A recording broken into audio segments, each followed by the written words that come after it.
Magandang araw po sa inyo lahat, mga kasosyo, mga kanegosyo. Welcome sa Kabuhayan at Negosyo.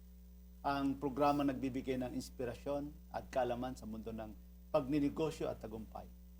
Ngayong araw po, makikilala natin ang isang negosyanteng nagpatunay na ang maliliit na simula ay maaring mauwi sa malalaking pangarap kapag sinamahan ng sipag, tiyaga at tapang na sumubok. Mula sa pagbibenta ng shorts sa kanyang mga kasamahan sa gym noong 2019, unti-unti niyang binuo ang kanyang pangarap sa industriya ng apparel at manufacturing. Sa kabila ng kakulangan sa karanasan at mga hamon sa pagninegosyo, pinili niyang matuto, magpursige at harapin ang bawat pagsubok hanggang sa maitatag ang kanyang sariling kumpanya na ngayon ay tumutulong sa maraming clothing brands, kumpanya, paaralan at organisasyon na may sakatuparan ang kanilang mga produkto at mga ideya sa pamamagitan ng apparel manufacturing, printing, embroidery at iba pang production services. Naging isang one-stop shop ang RPD Creatives Inc. para sa mga nagnanais magbuo at magpalago ng sariling nilang brand. Isang negosyanteng naniniwala sa prinsipyong keep it real at patuloy na nagbibigay inspirasyon sa pamamagitan ng kanyang paglalakbay sa negosyo. Walang iba kundi si Papik Barbo, founder at president ng RPD Creative Inc. Welcome po, kasosyong Papik sa Kabuhayan at Negosyo. Thank you po, Yusek, sa opportunity na makakwentuhan kayo today. Kasi before nanonood lang po ako sa mga kasosyo din na nakakausap nyo. Ganito po pala yung feeling dito. Malamig. Oo nga. At salamat sa kasosyo natin si Arvin at na-connect tayo. Nandun tayo pareho nung talk ni kasosyong Arvin sa PEL-SME. Alam mo, isa kayo sa haligi, yung kasosyong malupit group. Haligi ito ng mga micro, small, medium entrepreneurs sa industry. Kaya salamat sa inyo at pinaunlakan mo ang aming imbitasyon dito sa Kabuhayan at Negosyo. Pero kasosyong Papik, siguro ikaw na magkwento sa buhay. Ano bang inumpisahan? At saan ba nanggaling? At sino ba si kasosyong Papik Barbo? Ayun. First of all, thank you po, Yusek, and thank you po kay kasosyong Arvin. Thank you din po sa business partner ko na si Ryan, sinamahan. Si Ryan, salamat din kay Ryan. Yun, no, paano po ba nag-start? Actually, Yusek, nung starting po talaga, before, sa family kasi namin, wala pong negosyante. Okay. As in, walang negosyante. So, di rin po kami kagandahan yung buhay namin. But we survive every day. Ano bang buhay nyo noon na kasosyong Papik? Typical Filipino life lang po eh. Kumakain ng 2 to 3 times a day. Simple living. Once a year nakakagala, once a year lang, ganyan. Normal Saturdays and Sundays. Walang magarbong handaan pag birthday. Sobra. Wala po. Wala pong sobra. And thankful din So ako humble beginning talaga. Yes, thankful din po ako sa magulang ko na di naman kami nagutom, pero maaga pa lang, alam na namin na hindi kami mayaman. Parang every time na lalabas, hindi kami bibili ng mga bagay na hindi namin kailangan. Bawa, gusto mo ng bagong damit, bagong sapatos. Wala kaming chance na magawa yun. But then, yun po, graduated ako sa public school nung college. So, dun po nabukas Graduate ka sa Pamantasan ng Lungsod ng Maynila. Ano yung natapos mo doon na Papik? Natapos ko po ay Bachelor of Physical Education. So, napunta po 4 years ito, no? Yes po, 4 years. So, bakit ka napunta sa negosyo? Napakalayo ng pinag-aralan mo sa pinasukan Yun nga mo na. po eh. In-expect ko po talaga magiging teacher ako before. Dahil Kasi nga, physical education. Opo, physical education. Ang nangyari po, God is good talaga. Kasi pagka-graduate ko po, Yusek, pagka-graduate ko, napunta po ako sa isang kilalang gym brand. Let's say... So ano ka, gym instructor Yes ka? po, fitness instructor. Wherein doon ko po kasama si kasosyong Ryan. Parehas po kaming fitness instructor. And then we all know na may masamang nangyari sa atin last 2020 during the pandemic. All non-essential businesses nagsara. Kasama na po dun yung mga gym facilities kasi sa gym po magkakasama yung mga tao, mga pawis nagtatalsikan, madalas yung camaraderie ng mga tao dun nag-aakbayan, as in Sa physical madaling contact. salita, talagang unang tinry mo na livelihood mo ay nagturo ka sa gym. Nagturo po sa gym, opo. Oo. And then, dun po nabuksan yung isip ko sa gym na, kasi ang gym po kasi luxury siya eh. Aside dun sa, lalo na kapag yung gym po kilala na, ang mamahal po ng mga binabayadan dun. And then, yung mga kliyente po na nandun, naiisip ko, bakit kaya nilang magbayad ng ganito kamahal? Ano bang trabaho nitong mga to? Empleyado pa lang po ako nun. So, tinitingnan mo kung ano yung mga Ino-observe ko po. buhay-buhay, na-observe mo yung mga client Yes ng po.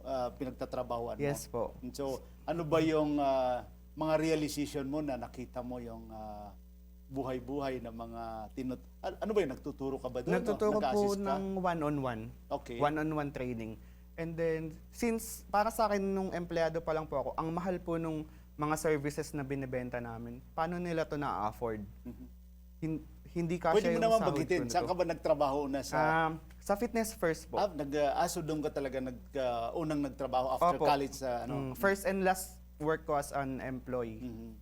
After po ng college. So, dun po sa Fitness First, talagang mayayaman po talaga yung mga members nila na they spend around 60,000 para sa trainer. Bukod pa po dun yung membership. So, ang naisip ko nung time na yun, bakit kaya ang dami nitong pera? Bakit afford nila to? Oo, tapos no- nagpapaganda lang ng katawan. Yes. oh, Nagme-maintain diba? lang po Wellness, sila ng mini-maintain nila. health nila. Knowing na mga negosyante pala sila.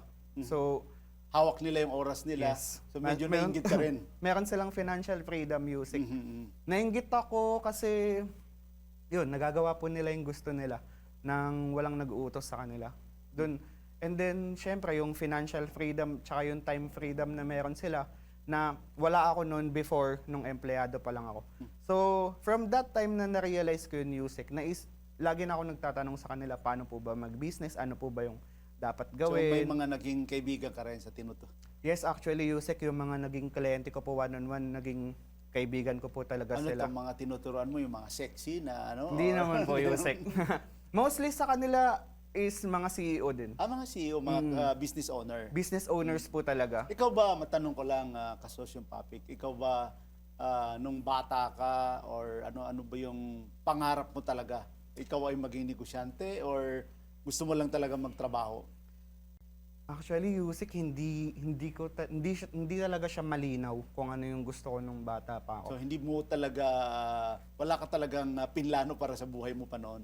Actually, hindi po eh. Ang gusto ko lang po is maging komportable yung pamilya ko. Parang, Umangat. yun. Yun lang po. And then, along the journey ng pagtanda natin, kasi nadadagdagan yung pangarap eh. O kaya, naiiba siya ng naiiba, depende dun sa sitwasyon na kung anong meron ka ngayon. So, as I can say, mas nagiging solid na yung mga pangarap ko ngayon na nauunawaan ko na kung paano gumalaw yung mundo. So, before talaga Yusek, hindi, nag-enjoy lang po ako. Gimmick dito, gimmick dyan, nakiki-party-party, ganun. So yung buhay mo doon ay kailangan ba na ikaw ay magsikap at yung magtrabaho para Yes, yung yes. pangangailangan mo sa buhay ay mabili mo. Kaya siguro medyo naiinggit ka rin doon sa buhay ng mga tinuturuan mo sa gym na may mga financial freedom, hawak nila yung oras nila. So ano yung mga realization mo doon na Ayun, Yusek. Meron pala ako before na gustong gawin. Gusto ko po malibot yung 82 province ng Pilipinas. So, 82. yes. 83 province na ngayon. 83 na ba? Ayun. So, since di na ako updated, di ko na na-update yung bucket list. So, yung project na yun, So Yusek, mahilig ka gumala. yes po. Para po maintindihan ko yung culture ng mga Pinoy. So, yung project na yun, Yusek, di ko siya magagawa kasi kulang lagi yung sahod ko. So, isa siya sa motivation ko before kung bakit gusto kong dumami yung pera ko, parang ganyan. So ano yung mga mahalagang aral talaga natutunan mo sa school at after graduation ay napunta ka dito sa Fitness First. So ano talaga yung mga mahalagang natutunan mo doon? Mahalagang natutunan ko, Yusek, be patient. Mhm. Isang malaki yung naturo sa akin, no? Tsaka yung delayed gratification. Mhm. Isa yun sa mga values na sumampal talaga sa akin na kailangan kong magkaroon ng ganong attitude na kailangan mong maging patient, kailangan yung reward sa dulo na siya, hindi mo siya kailangang ipilit habang nasa process ka. Isa yun sa mga bagay na na natutunan ko, kailangan meron akong ganong values. So Ay. paano pumasok sa isip mo na gusto mong mag-shift sa business at ikaw ay nagbibinta-binta ba doon sa mga Yes, Yusek. kasamahan mo sa trabaho? So paano ito Paano siya inumpisahan o nangyari? Nung nag-close po yung gym, O tama, nung Opo, nung pandemic. oo. so syempre Nawalan ka ng trabaho. Yes po. Actually sumahod pa rin kami kahit kahit sarado na. Pero pang last sahod na yun, Yusek, and then yung ginawa ko dun sa sahod na yun is naghanap ako ng something na pwedeng ibenta. Which is napunta ako sa mga shorts kasi sobrang mura ng puhunan niya. Mhm. Like, nabibili ko siya between 50 pesos to 80 pesos. Tapos, binibenta ko siya ng times 2. 150 pesos to 200 pesos. Saan mo ito nabibili? Sa Taytay. Taytay. Opo, And then, nag-search ako kasi ano yan? Mga locally, mga siya, Yusek, Mga imported? Hindi po eh, mga po siya. gawa siya ng Ano bang tawag? Loc- Imitation. imitation. Imitation po. So pinagbibenta mo yon. Opo. Ito ba masasabi mo na itong ginagawa mo, sideline mo ba to or talagang ito na yung nakakatulong sa iyo to survive?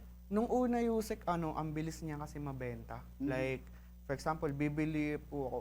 Nag-start po ako ng 2,000 pesos. Mga lang yun, 20 pieces na lang. Around 20 to 25 nabenta mo pieces lahat? na short. Opo, nabenta ko po siya Na within doble. 1 week. Wow. Tapos, kasi po yung sa isang tao, minsan bibili niya po 5 na eh. Mhm. So, nung nabenta po siya within 1 week, inulit ko lang po yung process. Yung napagbentahan nung parang naging siya, 4,500 or 5,000, something like that. Tapos binili ko po ulit lahat yun ng short. Labas na lang po yung gasolina ko kasi minomotor ko po yun Okay. before. Mhm. From Manila to Taytay. Mhm. Tapos inulit ko po siya ng inulit. And then one day may nagsabi po sa akin na kaibigan ko sa PLM din. Mhm. Yung kaibigan ko po na yun sa PLM, meron na po siyang printing. Mhm. Tapos ako, nagtitinda pa rin po ako ng mga imitation na shorts. Mhm. Sabi niya sa akin, maggawa ka ng brand mo.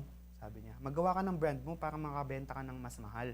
Yung idea na yun, hindi ko po siya naiintindihan. Pero since, nakikita ko kasi sa kanya, meron na siyang printing, nakakuha siya ng sasakyan, kung saan siya pumupunta, yung lifestyle niya ba sa social media na parang Kumikita talaga. Opo, dapat makinig ako dito kasi may result siya na pinapakita sa Mhm. And then, nag-try naman po ako, gumawa ako ng brand. And then, nagkaroon po siya ng customers pero hindi po siya sobrang lakas or sobrang laki. As in, wala pa po akong alam tungkol sa mga clothing brand. Ang alam ko lang is magbenta, mag-alok. Ayun lang po yung alam ko Sales. that time. Yes. Mhm. Isa din po kasi yun sa strength ko. Yun, magbenta, mag-alok ko, mausap ng tao. Ayun po yung feeling ko, ayun po yung talent ko talaga. Okay. So, So ikaw ba noon, Papik, sino ba yung taong naging inspiration mo sa buhay at lalong-lalo na pinasok mo itong pagninegosyo na sabi mo wala kayong background sa pamilya? Yun nga ho eh. Una ko po kasi, pag nag-search ka po kasi ng paano magnegosyo, unang lalabas si kasosyong Arvin. Oo nga, lalo na nung pandemic. Siyempre, Arvin Orubia. opo, in these times na internet na lahat, pag nag-search ka paano gumawa ng negosyo, paano Lagi siya mag-negosyo. nagtuturo. Siya lagi yung una mo makikita. Saka marami ka talaga matututunan. Actually po, lahat pang sa mga videos ni Sir Arvin wala pong tapon. As in, lahat valuable siya. So, yun ang doon ka na-inspire, doon sa mga Yes. napapanood mo kay Actually po, Kasosyo. opo. So, paano naman talaga nag-umpisa yung entrepreneurial business journey mo, Papik? Ayun po, bale, yung Ano na, nakikiprinting ka na. nakikiprinting na po ako dun sa kaibigan ko. So, And gumawa ka ng brand mo. yes po. Suddenly, yung kaibigan ko po na yun, binenta niya po yung printing. Mhm. Sabi niya, bilhin mo na tong printing na to, magtatayo ako ng bagong printing, parang ganyan. So, ako po, wala po akong pera nun. Hindi po talaga siya Di pa sapat. kasya. Opo, di pa po kasya. Parang binibenta niya po yun ng 50,000, yung printing na yun. And then, yun, nagtanong po ako sa mga katrabaho ko kung ano.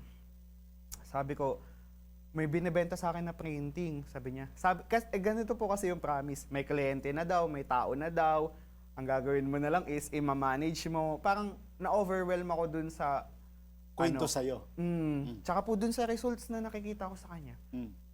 And then yun, nabudol ko po yung dalawa kong katrabaho, which is yung isa si Ryan. Tapos may kasosyo kami dati before. So, na- nag-ambag-ambag kayo. Opo, shared capital. Tapos So, yun, magkano naman yung inumpisahan nyo na shared capital nyo? basta nakabuo po kami ng around 50 to 75 eh. 1,000. Opo. Para ibilin nyo doon sa printing machine. Opo. Mhm. Tsaka po pang-survive nung unang buwan nun. Mhm. So, by that time ba, hindi na kayo humihingi sa magulang nyo na pera? Ay, opo, hindi na po.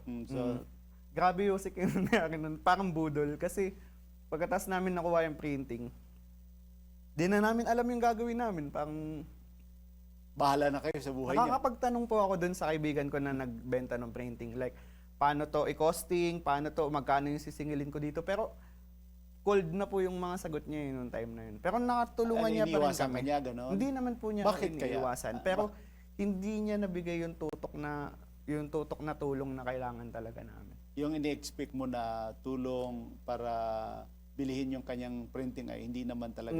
Sa tingin ko, ganun po. Sa tingin ko din Yusik sa intention, like, at first hindi niya talaga intention tumulong sa So, bakit niya ibinenta niya sa'yo yun? siguro for money.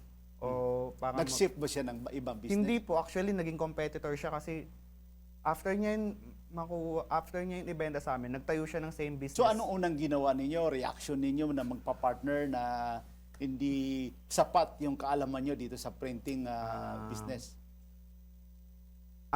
Yusik, nag-step up lang kami na inalis lang namin yung takot sa namin. Na inalis namin yung takot sa sarili namin na walang mangyayari dito, ganyan. Hindi, nag-step up kami. Kumuha kami ng kliyente kahit di namin alam yung gagawin namin.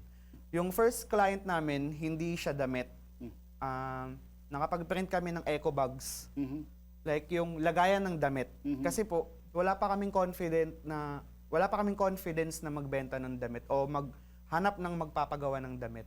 Kasi di pa namin alam kung gaano kami kagaling. Nagbenta pa lang po kami ng eco bags, 50 pieces. Mhm. Um, So, ano naman ang reaction ng napagbintahan nyo ng EcoBac?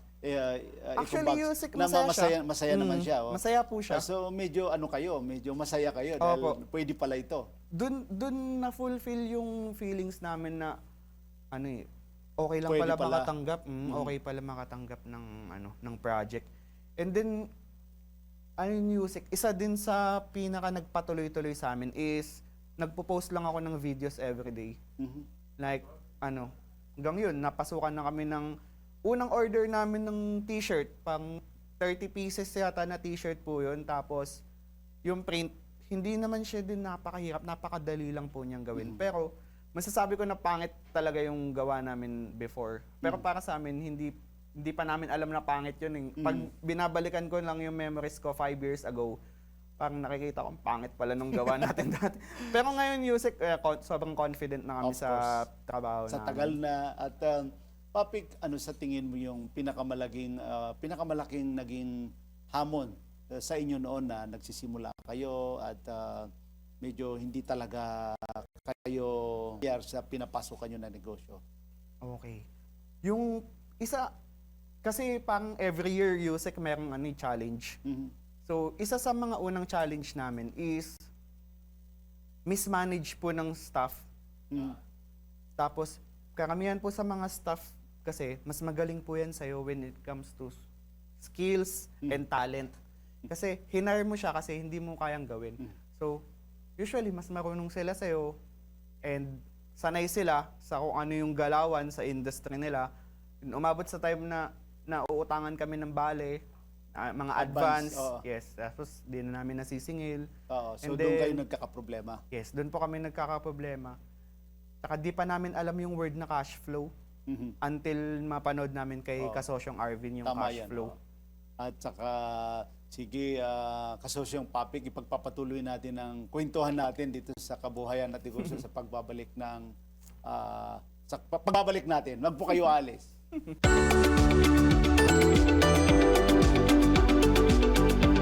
Nandito pa rin po kami ni Kasosyong Papik sa Kabuhayan at Negosyo. Kanina, naputol tayo doon sa naging problema nyo sa cash flow sa negosyo nyo. Opo. Paano nyo naman resolve yung problema doon at paano kayo nagka-problema sa cash flow? Okay.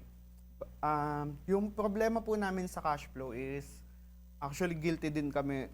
Lalo na ako, isa po ako sa may kasalanan nun kasi ako po ang kumakausap sa mga kliyente. And then, di ko napapansin, Yusek, since everyday kasi nagvi-video ko, ito po pala yung backstory. Everyday nagvi-video ko, Yusek, nag-upload. May isang content po na pumalo ng nag-million views siya. Doon po nanggaling lahat ng orders, as in, sobrang dami po talagang nag-i-inquire. Sa isang araw, more than 30 yung nagtatanong, tapos may makakuha ka doon isa or dalawa. Basta sobrang dami po talaga. Doon feeling ko yung Na-overwhelm kayo blessings. doon. Na-overwhelm kami doon.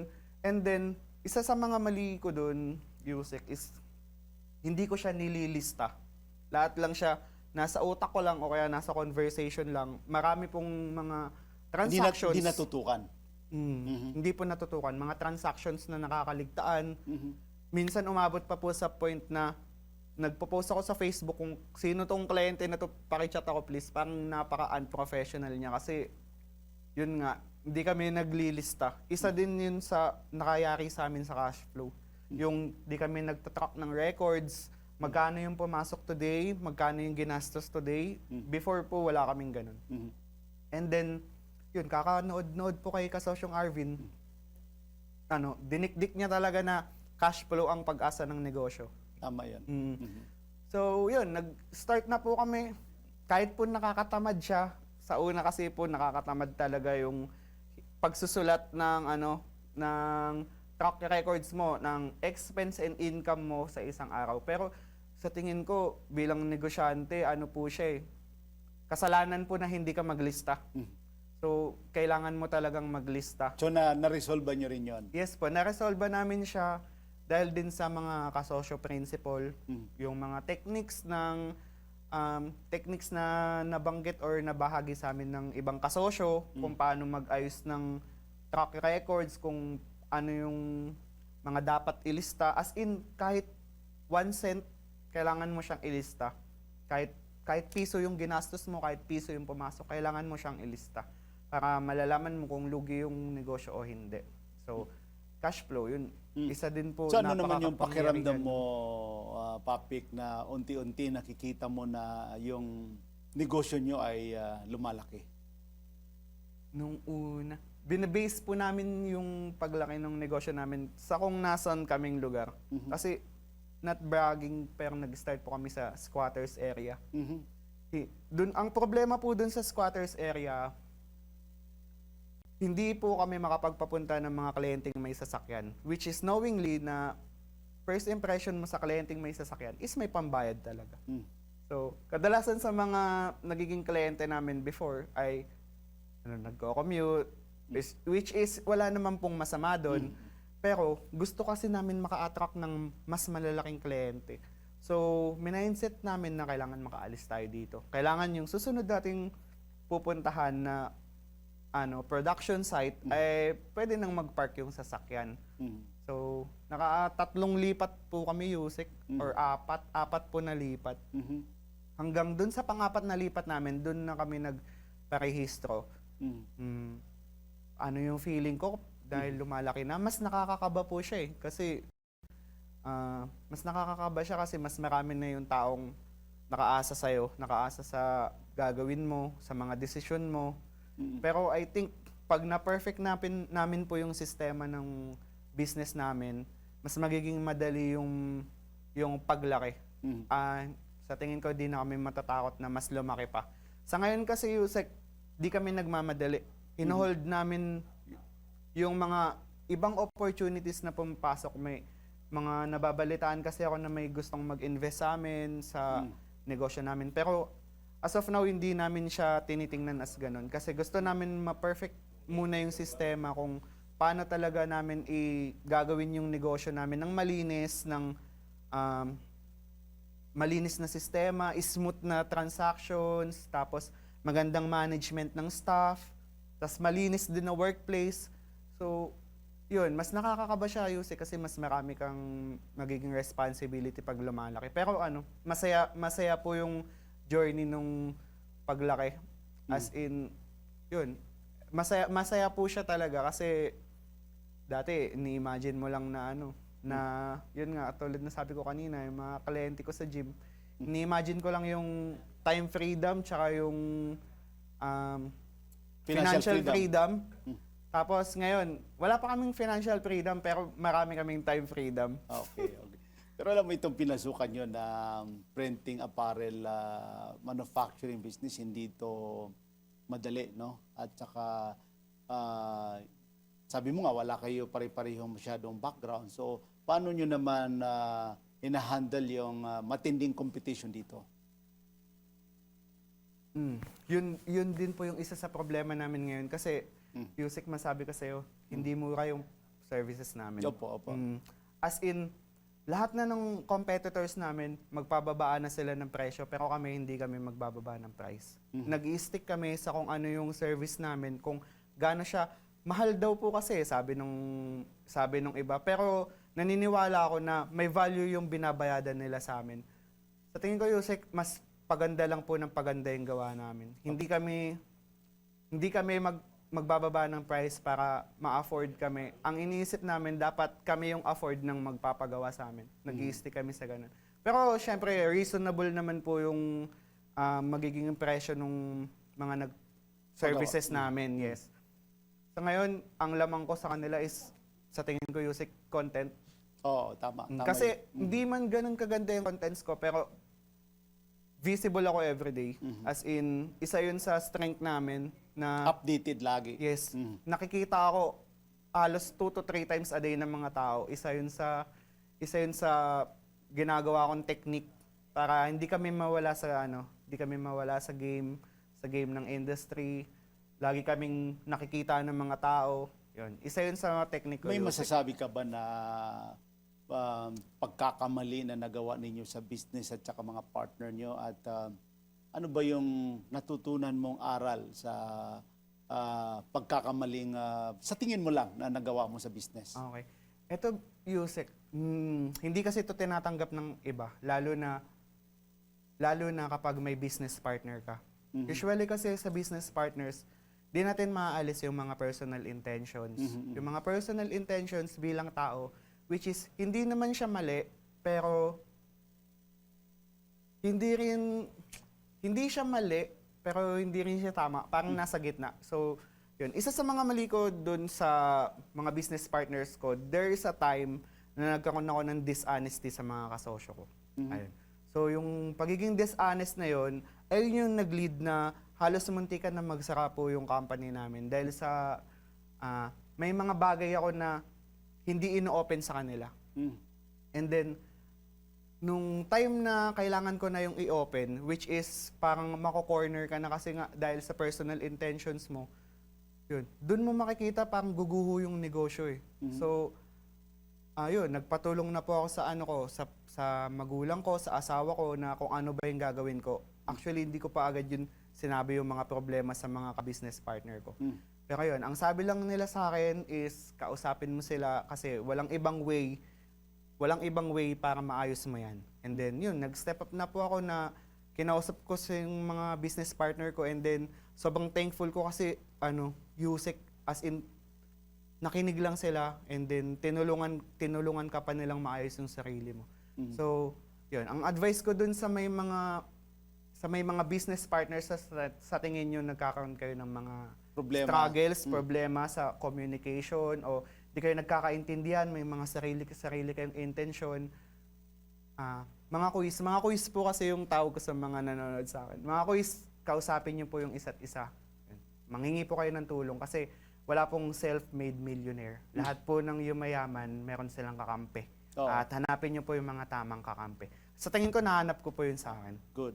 Ano ba ang tingin nyo na papaano napanatili nyo na matatag ang iyong loob, pati yung mga business partner mo, lalo na pagka may mga challenges kayo, mga uncertainty na pinagdadaanan kayo?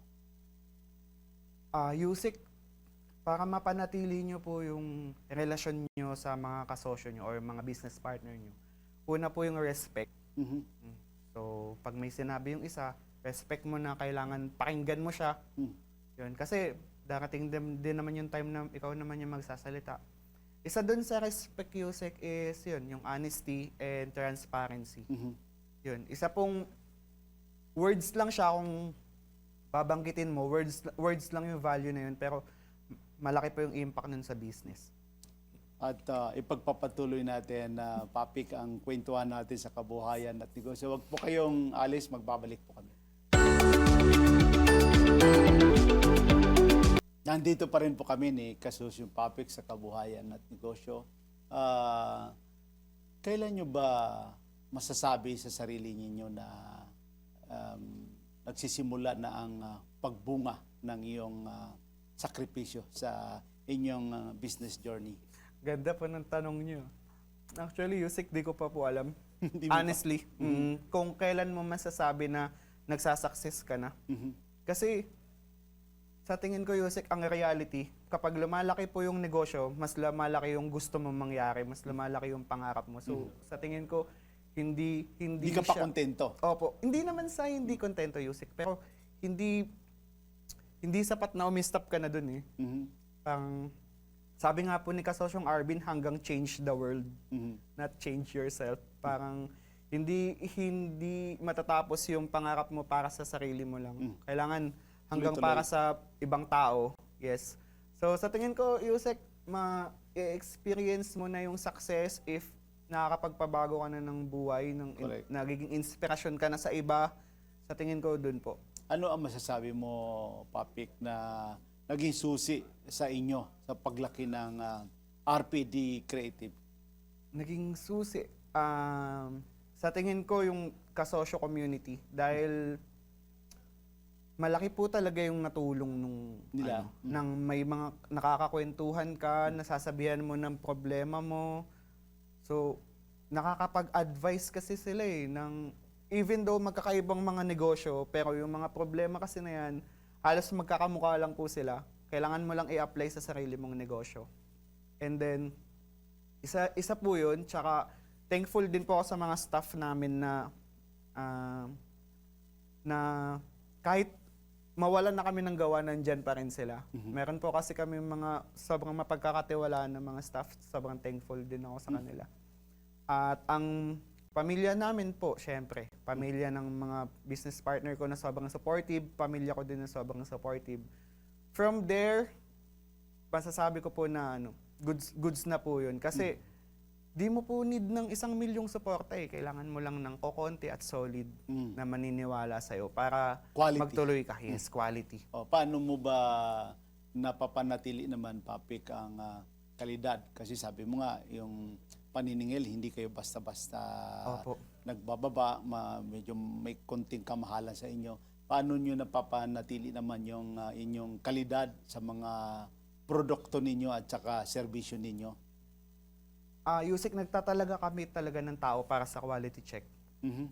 At sobrang galing po ng business partner ko sa quality checking. Mhm. I think napasa niya po yun sa staff namin for quality check. And then, sinusuyod talaga namin yung mga raw materials na sobrang ganda talaga. Kasi, mahal din po yung binabayad namin para dun. So, masasabi ko talaga na na kayang lumaban nung gawa namin sa mga ibang branded. Mhm. Ayun lang naman, Yusek. Ang sekreto lang naman din po dyan ay mahal mo yung ginagawa mo. Lagi namin pinapaunawa sa mga staff namin na mahalin natin yung trabaho natin kasi once na nagagalit tayo dyan sa trabaho natin, mararamdaman yan ng customers na Correct. magkakaroon ng problema yung mga dinideliver natin sa kanilang mga damit. Ano sa tingin mo na pinakamahalagang value na gusto ninyong maramdaman ng inyong mga client kapag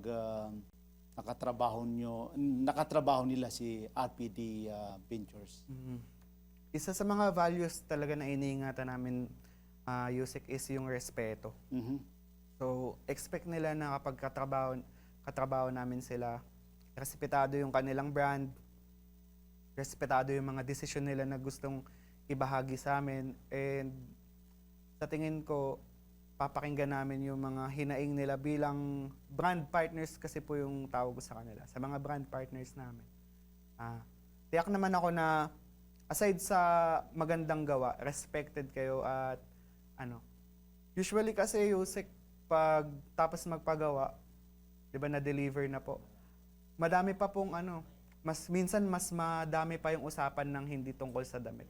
So, Nagiging personal na yung nagiging relation. personal po. Camaraderie, nagiging solid. Minsan, nakakasama ko pa sila lumabas, kumakain kami, kasi nakakapagkwentuhan pa po ng mga ibang bagay.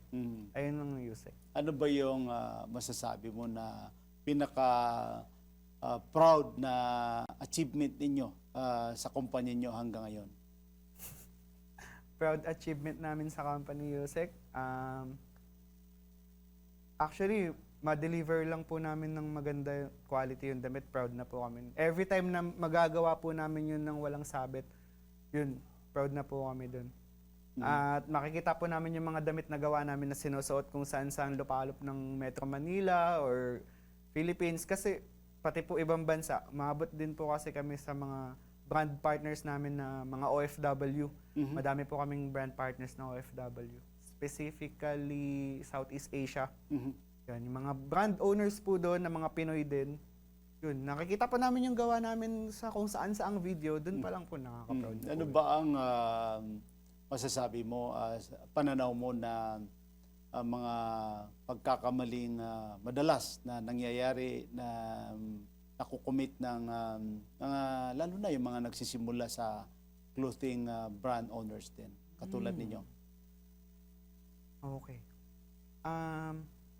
Ang isa sa mga nakikita kong problema po ng mga clothing brand owners is karamihan sa kanila is mahiyain po eh. Parang nahihiya sila sa kung ano yung gusto nilang itayong brand. Usually sa kanila, parang tamad po mag-content, parang ganyan. Sa industry po ng clothing brand, kailangan po visible ka everyday. Ayun din po yung lagi kong ine-explain sa kanila, na kung ito, clothing brand na lang yung meron ka, hindi mo pa ibigay lahat. Parang, ibigay mo na lahat. Ibigay mo na yung buong effort mo. Pag-isipan mo yung content mo. Kung di ka man mag-content, ipangalandakan mo na meron ka nito. Kasi yun lang yung way para malaman nila na may binibenta ka. Ano ang nakikita mo sa negosyo ninyo? Paano ito lalago pa in the next 5 years or 10 years? Ano ba ang mga mission, vision plans ninyo, Papik? Sa ngayon, Yusek, from manufacturing, tinatry namin mag-shift into brand. So, kasi mas malaki ang potential ng isang brand. Kasi mas maraming chance na makipag-collaborate ka sa mas malalaking brands. So, sa tingin ko, Yusek, within 5 to 10 years, meron kaming 3 to 5 successful brands na napapatakbo sa iba't ibang mga niche. Merong pang outdoor activities, meron mga pang professionals, meron pang streetwear. Ganun yung nakikita namin. And then, sa vision namin, Yusek, isa sa mga vision namin is always give hope sa ibang tao at makatulong sa pagkakaroon nila ng trabaho. So, mas magiging malaki yung RPD, mas marami kaming trabaho na mabibigay sa mga tao.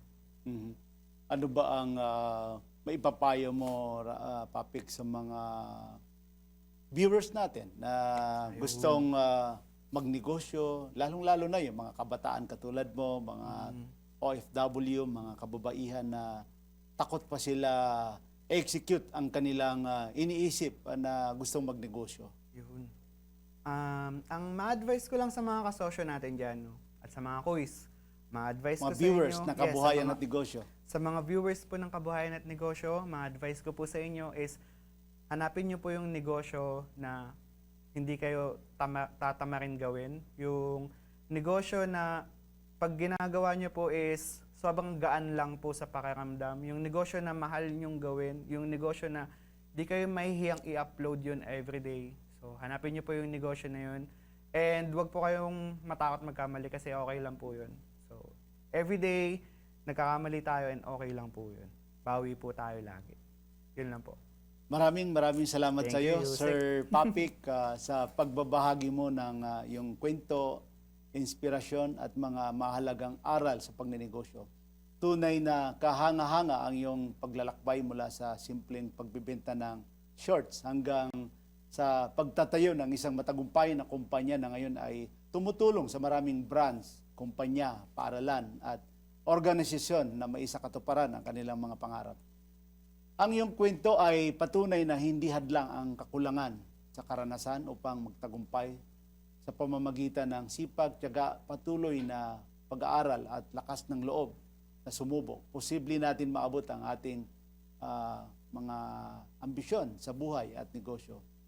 Sa ating pong mga tagapanood, naway nagsilbing inspirasyon ang kwento ni Sir Papik, upang huwag matakot magsimula, matutong bumangon sa bawat pagkakamali at patuloy na mangarap ng mas mataas at tandaan ang bawat matagumpay na negosyo ay nagsisimula sa isang simpleng idea at isang taong naniniwalang kaya nating gawin ito. Ako po si Gani Makatuman, nagpapaalam at nagpapasalamat. Patuloy po natin tangkilikin, suportahan ang mga lokal na brand na negosyong Pilipino. Para sa hindi po nakapanood ng ating mga nakaraang episode, maaari niyo pong balikan ang aking YouTube channel, Gani Makatuman, Kabuhayan at Negosyo. At syempre, huwag natin kalimutan mag-like, mag-subscribe at i-follow na rin natin para sa mga bagong episodes at update. We at Kabuhayan at Negosyo are one with the government in our commitment to help Filipino entrepreneurs improve their lives. Lagi po nating tatandaan, kahit anumang sakuna, kahit anumang problema, kayang-kaya natin ito.